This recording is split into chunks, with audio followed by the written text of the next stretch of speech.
Well,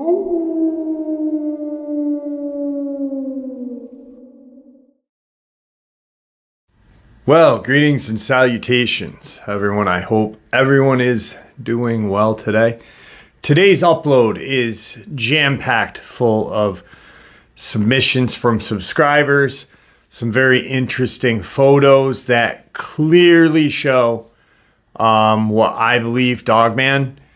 I truly believe the video from Kirk Stokes is probably one of the best videos that I've ever seen of proof of Dogman. For those who have never seen one.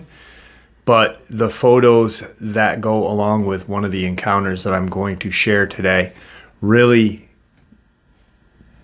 does that experience justice, because you clearly see a Dogman. Before we get into today's upload, a couple links. As many of you know, I rely on Patreon, PayPal, channel membership, and the merch to help the channel to continue to grow and go. Links to Patreon, PayPal, and channel membership is in the description below. Merch is displayed directly under the video. Also, Dogman Frightening Encounters, Volume 1 through 3, the audiobook versions. They were written and researched by Tom Lyons, narrated and produced by me, Jeff Nadolny. Those audiobooks are available on Audible, Amazon, and iTunes, links to which are also in the description as well. And finally, last but definitely not least, if you'd really like to help support the channel to continue to grow and go, simply subscribe. It does not cost you a cent. Click the like button, takes half a second. If you don't want to miss out on any of the informative uploads I put out daily, click that bell icon, and folks, please leave a comment.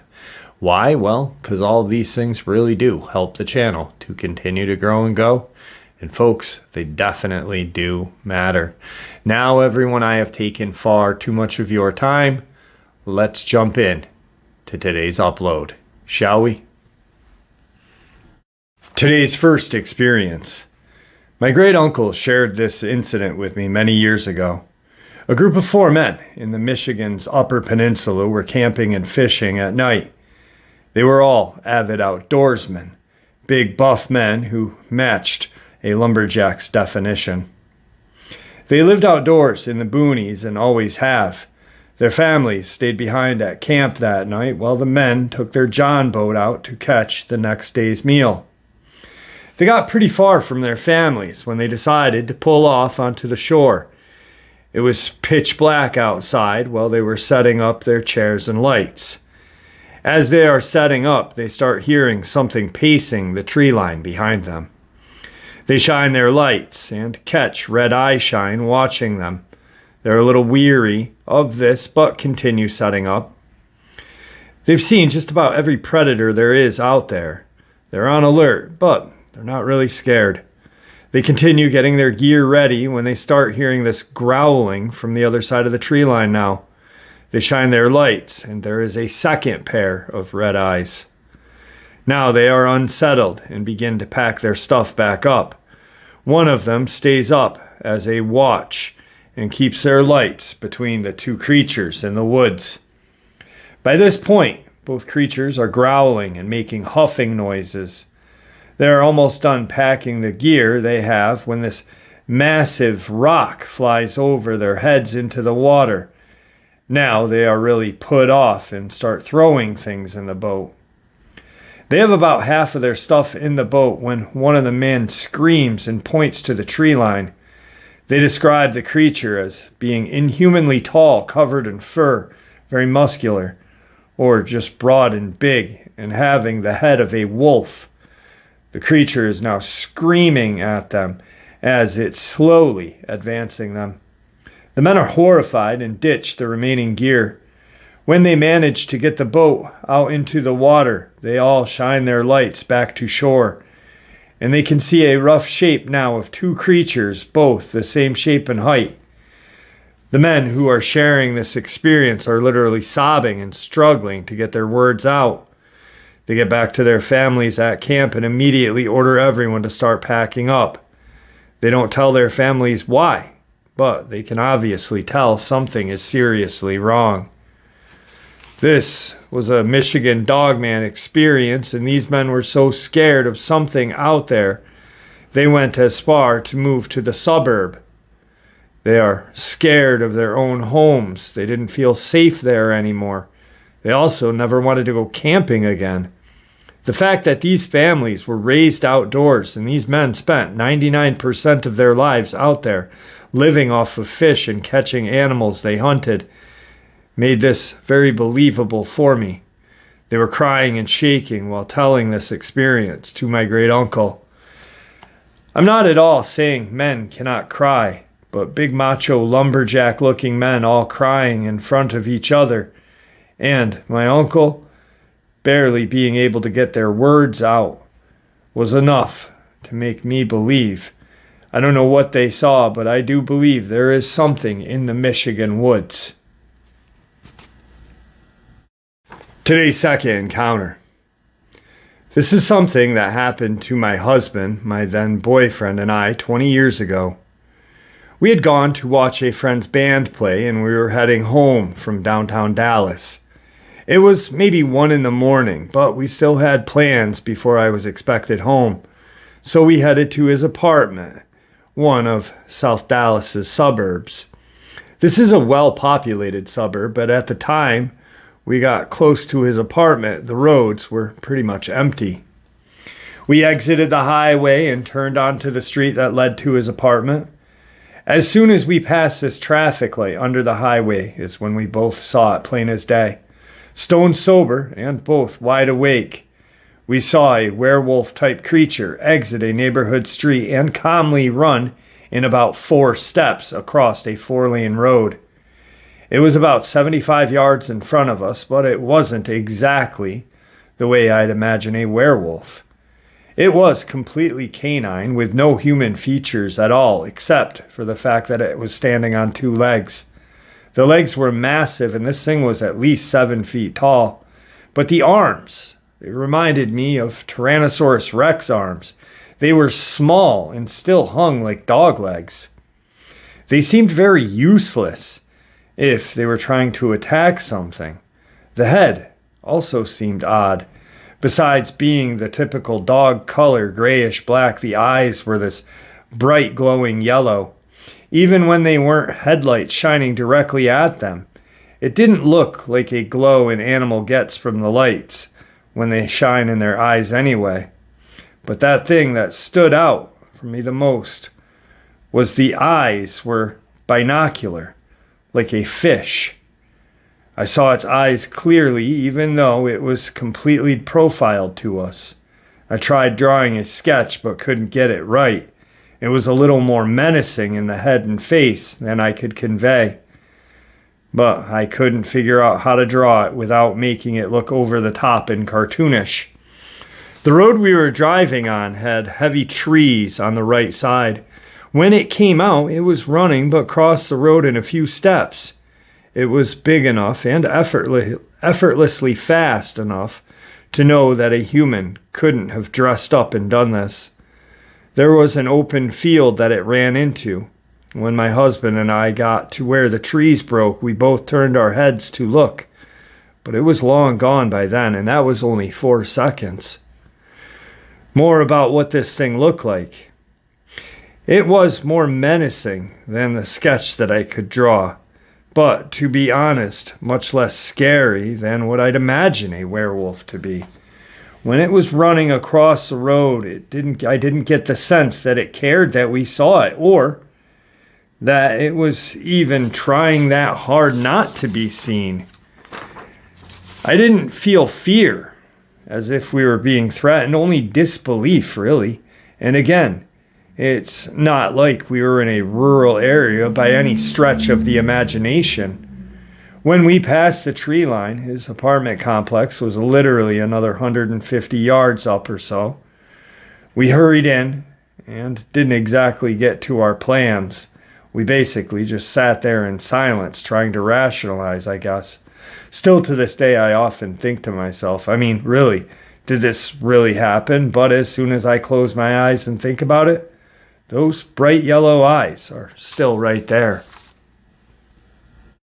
Okay, so as I was narrating that, I was thinking about how she described it as menacing, right? But it had There were some strange things to it that made it seem odd and didn't fit like the kind of Dogman perspective or what people would think a Dogman would look like. And then I got to thinking quick, because I have always said this, that I don't buy into the theory of the type 2 variant A, type 3 variant B. I don't buy into that. And I never have. It's a good theory. I mean, it really is an interesting theory, but I think that there are those ones that look similar to a hyena, similar to a wolf. But I don't resemble someone that is from China. A Chinese man or woman doesn't resemble someone that is from Italy. And that person doesn't resemble so on and so forth. So, like humans, I think they are all different, you know? There are ones that look similar, just like humans. But what if this creature had some kind of defect? It makes sense. They are living, breathing creatures. Wouldn't they be born with some kind of birth defects at times? So maybe it, just had some sort of lacking in a gene, and that's why its arms were messed up. Because we as humans, we have people who are born handicapped. There are other animals that are born handicapped. Usually in nature, those animals that are born handicapped are quickly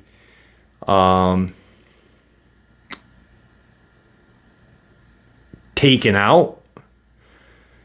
But maybe this one was actually so strong still that it could still fight for itself. I don't know.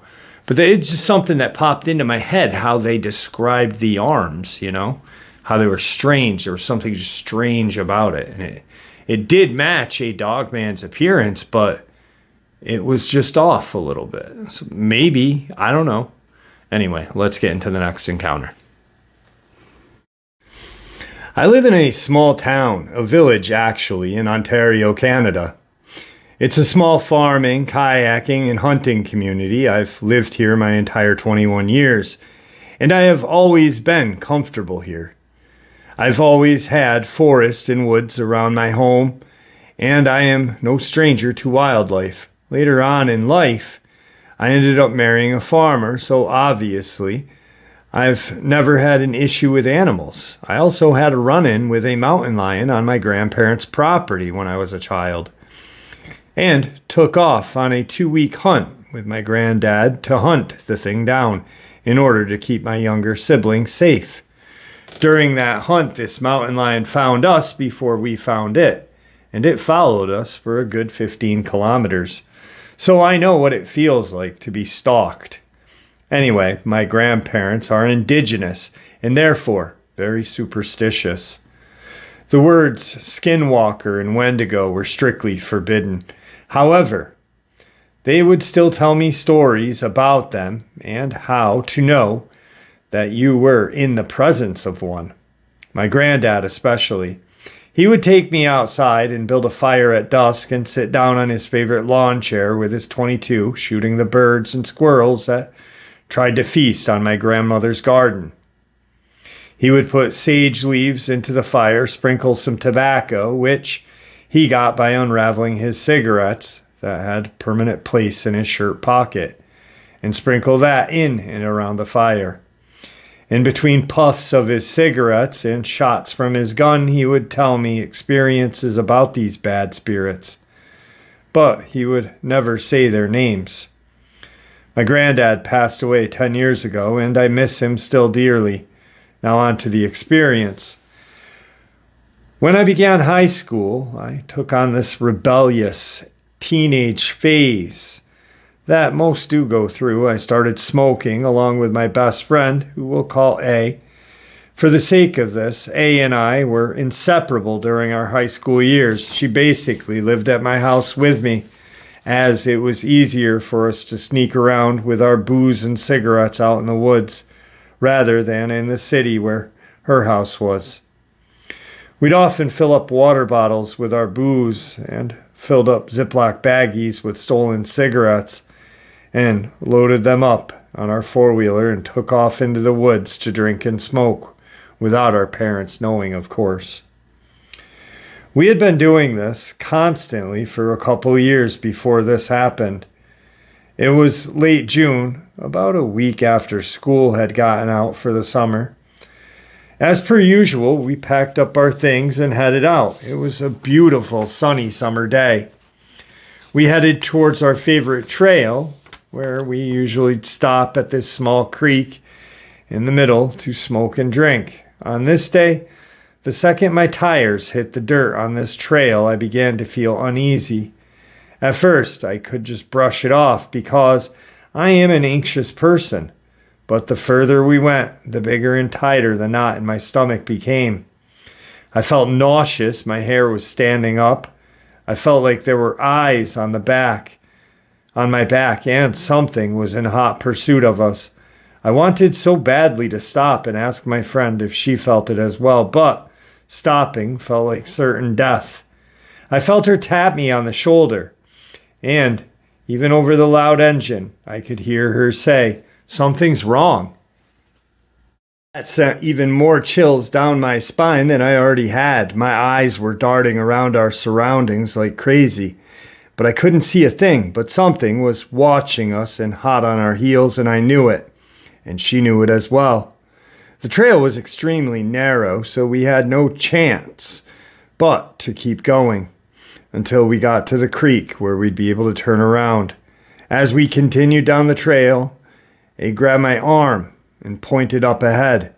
I followed her finger and watched in horror as the tops of this huge pine tree lining the trail was moving left to right, one by one, only about a kilometer in front of us maybe.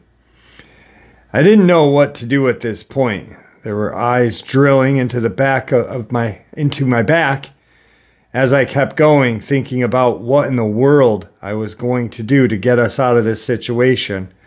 The smell of decomposition hit my nose, and it was strong. It was as if I was standing directly over a dead fox that had been hit by a car and left to bake in the sun.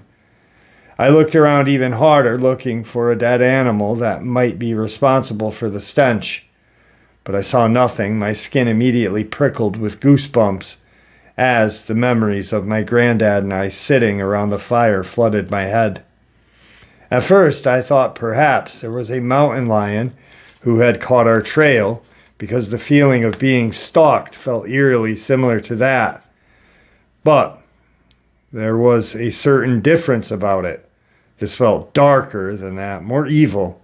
As soon as these memories flooded my brain, I remembered the conversation that me and my friend were having in my backyard right before we left. We were sitting on the back deck, watching the farmer bale hay in a field behind my house, talking about the paranormal and such. She began talking about cryptids. I even said I believed in them, as if my childhood had vanished from memory, as if my granddad had not told me about these creatures. As I came to realize, I knew we needed to leave now. Whatever this thing was, it did not want us out here, or maybe it did. Maybe it wanted a fresh, writhing, warm meal. Anyway, we needed to leave and fast. I scanned the edges of the trail, looking for anywhere that was slightly wide enough that I could turn this around and get out of here. Up ahead, I saw a slight opening in the trail and a little bit of clearing in the trees. I sped up, and as I did, we heard this scream. It sounded like the mix of a mountain lion, fox, coyote, and possibly a human all in one, but something was wrong with it. It had a deep and guttural sound mixed with a scream. If you ask me to tell you what I thought pure evil sounded like, well, that's the sound. As the scream died out, the trees began to move again, faster this time. I made it to the clearing, jammed on my brakes, and whipped the bike around. I turned us around and pushed that four-wheeler to its limits, tearing out of there. The entire way out of those woods and to the road. That screaming was erupting all around us in every direction. We had heard it in front of us. I swear I heard it laugh at us. It felt as if her nails, my friend's nails, were digging into my arm. But we had no choice to keep going. As soon as we turned onto the main road, the smell disappeared, the feeling of being watched stopped, and the sounds of nature were heard. We stopped smack dab in the middle of the road and lit a cigarette. The moment the cigarette touched my lips, we heard this scream, but fainter, followed by a loud crack and a thud. I hesitantly took a few steps back to look down the trail, and what I saw was a giant pine tree, maybe 2 feet in diameter, laying down across the trail, 300 feet away. We quickly finished our cigarettes and put our helmets back on and hightailed it out of there. We steered clear of that trail for a very, very long time. That was 5 years ago. And I have only recently started using that trail again. I will never forget that feeling of that day. I cannot say for sure what this creature was. Bigfoot, Dogman, I don't know. All I know is it was huge, and it was out there waiting for me and my friend to get off that four-wheeler and have our drinks and smokes by the creek like we normally do. Thank you for letting me share. Today's fourth encounter.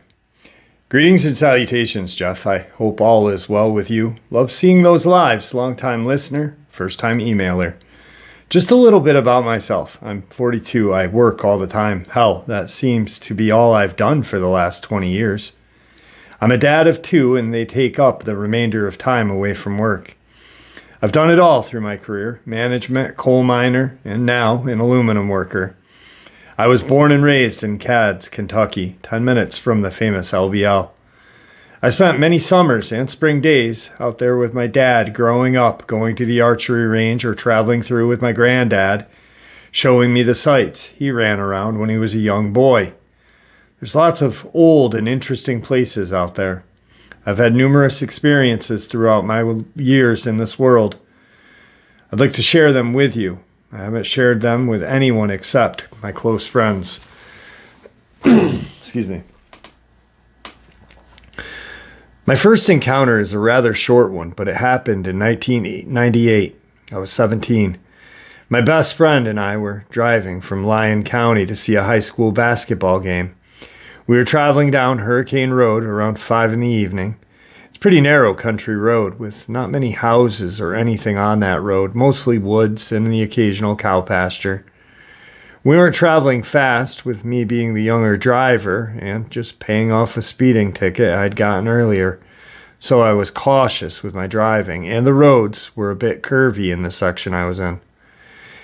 It wasn't fully dark, but, well, it was on its way. The land to the right of us at one point had a house on it, but all that remained now was an old stone wall and a foundation of the house that is now gone throughout the years. There was a clearing on my right-hand side, and I saw this white animal of some sort running through the tall grass. Weeds, I guess you would call them, but they were about 3 feet tall. I was coming through the right-hand curve when I saw this, so I slowed down even more just in case it decided to run in front of us. It gets to 15 feet or so from this wall and leaps and just sets down on top of it, bottom feet planted, and its hands were in between. Then you would see a gargoyle statue. The eyes were dark, the face long and drawn down with a pointed chin. The hair was not long, but it was not short either. It sat there motionless, once it landed and just watched as we passed. My friend asked me, "Did you see that? What was that?" I'm in shock because I didn't know what we looked at. I just hit the gas and got out of there. We were 17, and yeah, we were in Kentucky, boys, and didn't mean that all of us drove around with shotguns hanging in the rear window. After that, we did make it safely to the game, but we did take the long way home because we weren't going back the same way we'd come. I've gone down this road multiple times since, and I have never seen anything like it again. My next experience happened 3 years later. This one happened in the Land Between the Lakes, or the LBL. A group of friends and I were hanging out in town one night, sitting in the Mint parking lot.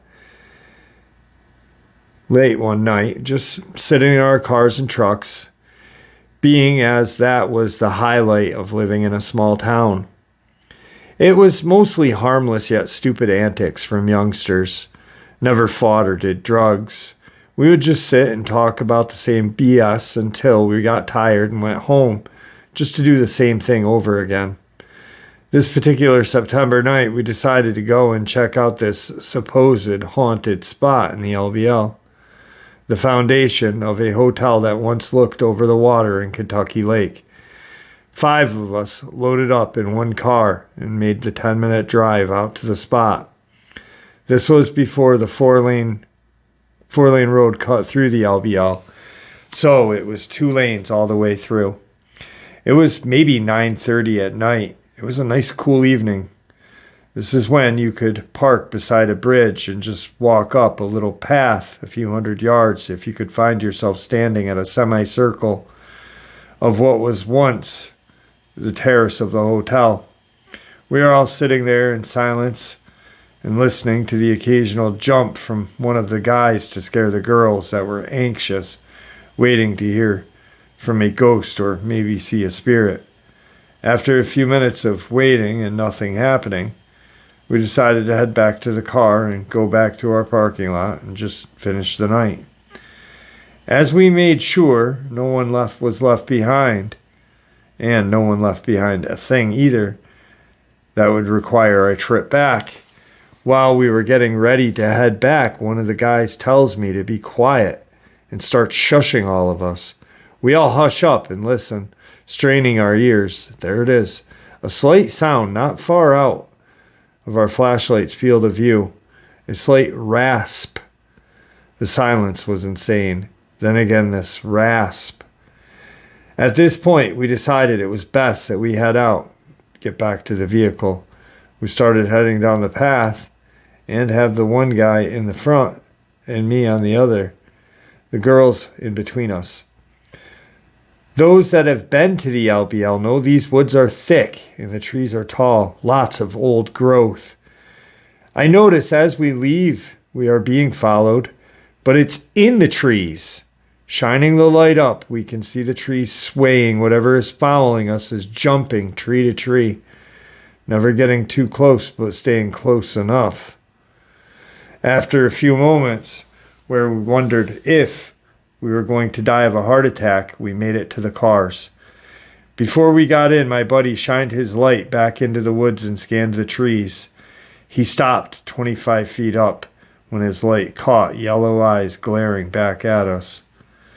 We jumped in their vehicles and we made haste on that road, far from whatever that thing was, if it even chased us.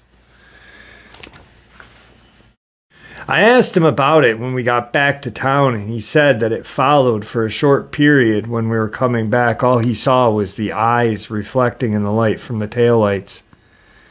I have a couple of others. We have a hot spot here. If you'd like to know more, let me know. I'm going to get JB here on the show. I really want to hear more about these creatures using the trees. I've always talked about it, and I've always known that they do use these trees. They're expert climbers. I remember someone in the live stream a couple weeks back saying they climb trees. They climb trees. They swim. They are apex predators. They are hunters, and they are dangerous. They live and breathe out these woods. They know how to do pretty much it all.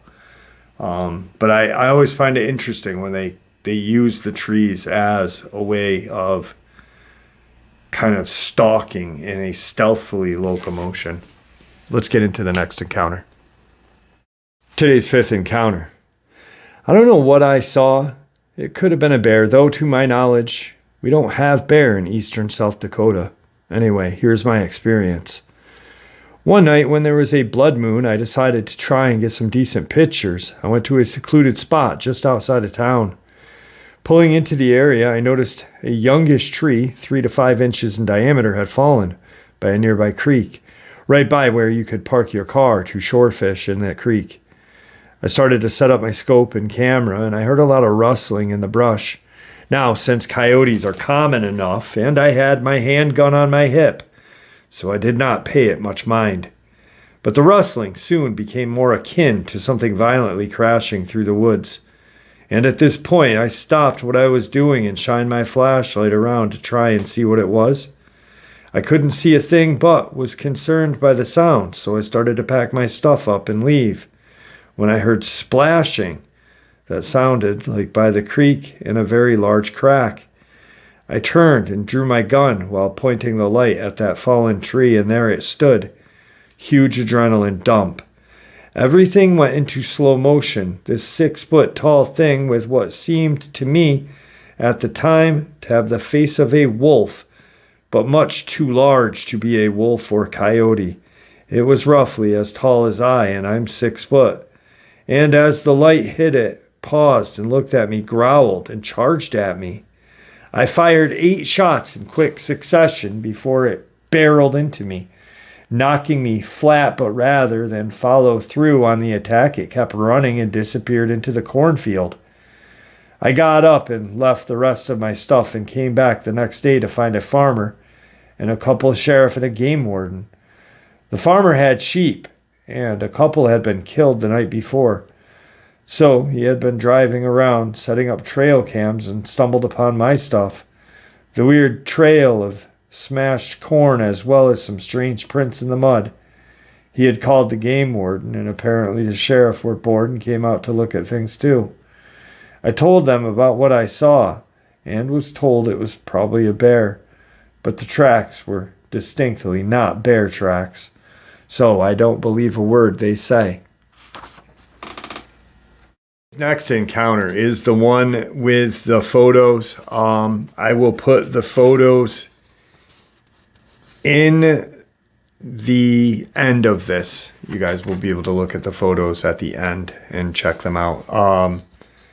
I will say they are very good. And this man, to me, is very credible.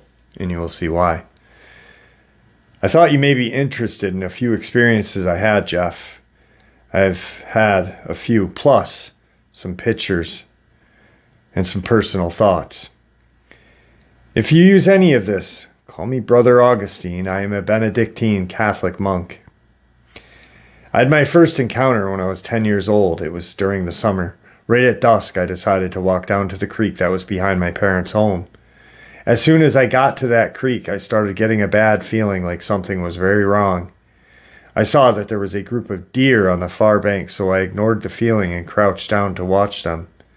It started getting dark, so I stood up to leave. The deer heard me and started to look around.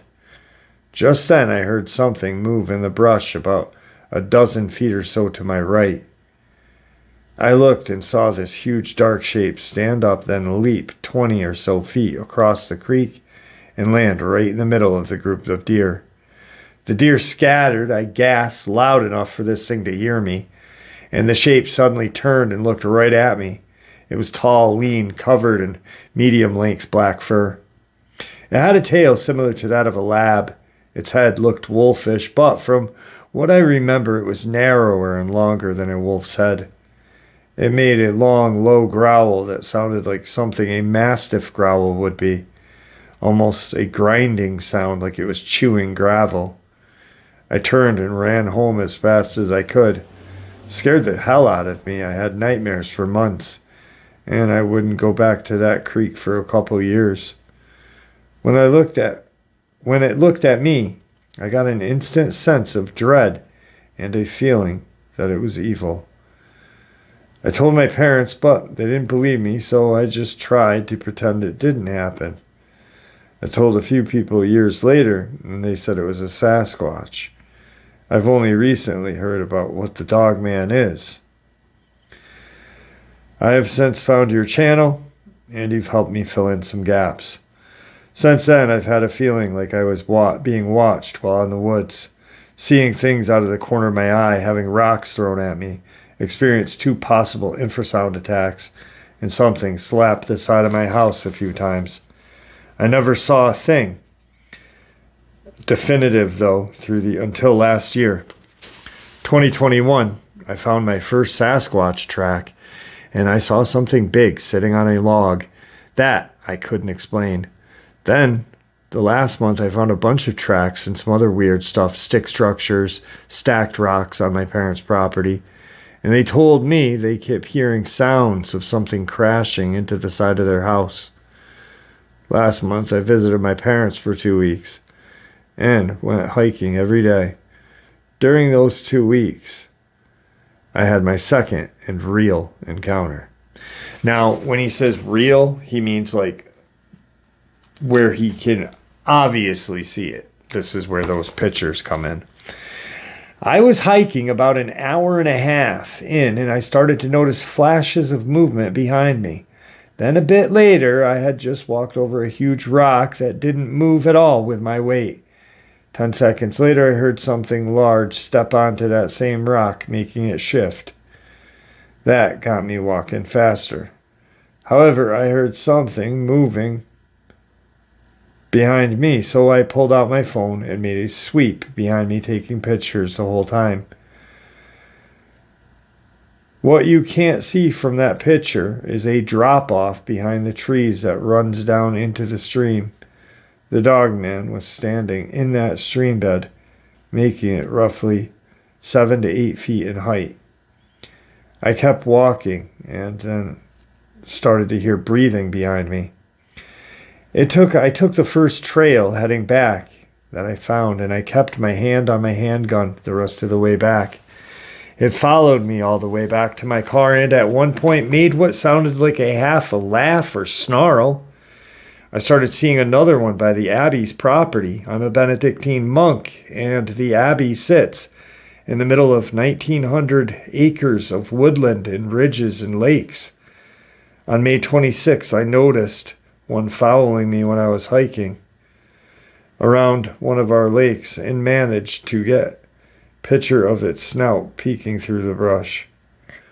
Then on May 29th, I had to go to the top of one of our ridges and put out a campfire for someone.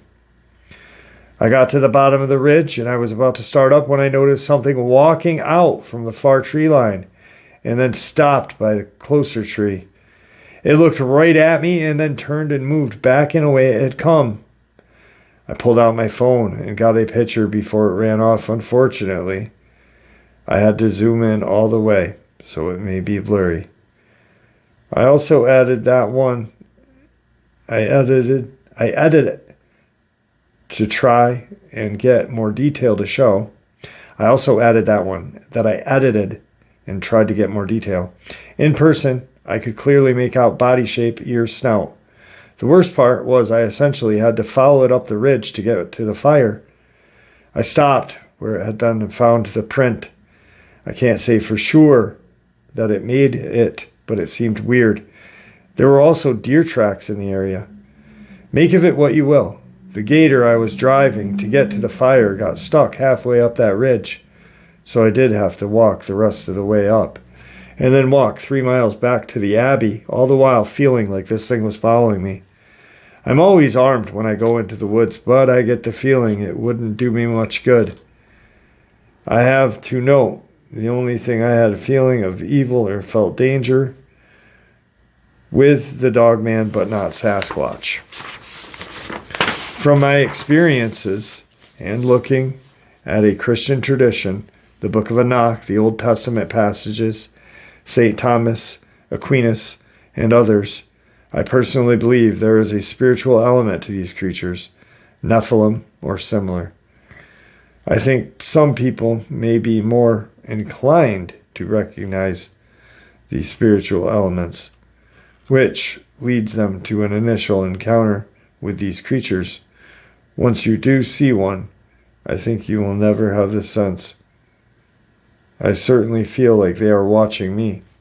So far, I feel that prayer helps keep them at bay, and maybe even irate or frustrates them.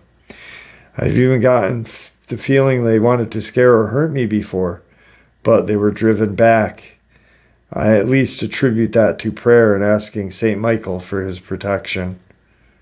I'll share any other pictures I get or worthwhile encounters. Please keep up the good work.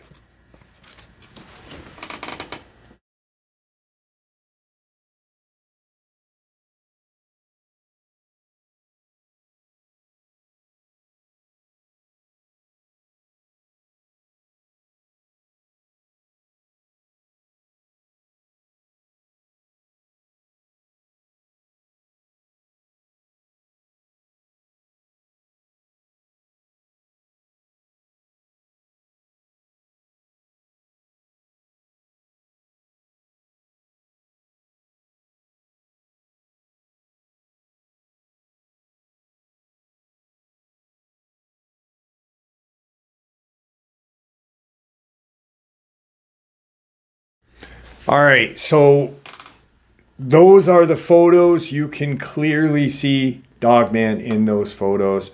I do not believe that they are pareidolia. I have said that word a few times, like during the live stream, and people have said, "What is that?" That is, you're hiking or you're just looking into the woods randomly, and there's a stump that looks real similar to the shape of a Bigfoot or a Dogman, and you're already thinking, you're already on edge possibly, and your brain plays tricks with you and says, "Hey, look at that, that's a Dogman." But these photos, just, there's something about them. I don't know if it's because they come from a Benedictine monk or if legit to me they are pretty interesting. I know I have shared this experience before, and someone's like, "Why does he carry a gun, and how does he carry a gun?" Well, he's hiking. Just because he's a monk or a Benedictine monk doesn't mean he cannot carry a firearm. I actually, after that, I asked a Roman Catholic priest if they were allowed to carry or shoot firearms, and he said, "Yeah, I go to the range myself and shoot." And then I asked a Greek Orthodox Christian, I think that's what they are. I asked him about Saint Christopher too, and he kind of shoved me away mentally. But yeah, you're hiking. Why wouldn't you be able to carry a firearm to protect yourself? I mean,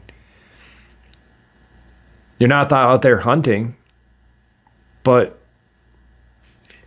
even if he was, like, just because they are a priest or a monk or this or that, why can't they do what we do? You know, they are nothing different than us. They are still humans. They still have an interest in other things. You know, being out at a shooting range is very calming. And it's therapeutic, you know, so why not? Plus, it's best to carry a firearm when you're out in the woods anyway for safety. So with that, I'd like to thank you all for supporting the channel. It is your support, after all, that keeps this channel growing and going, and what gives people a chance and a place to share their experiences and theories judgment-free. Just simply treated with the respect that we all deserve. Thank you. Everyone, please stay safe, happy, healthy, and ever vigilant, keeping an eye on our children, pets, family, and friends. These creatures are real. They are out there, and they are dangerous. Share this information with those you love and care about, and it may just help save their lives someday. Until next time, never stop asking questions, never stop searching for the truth, and God bless.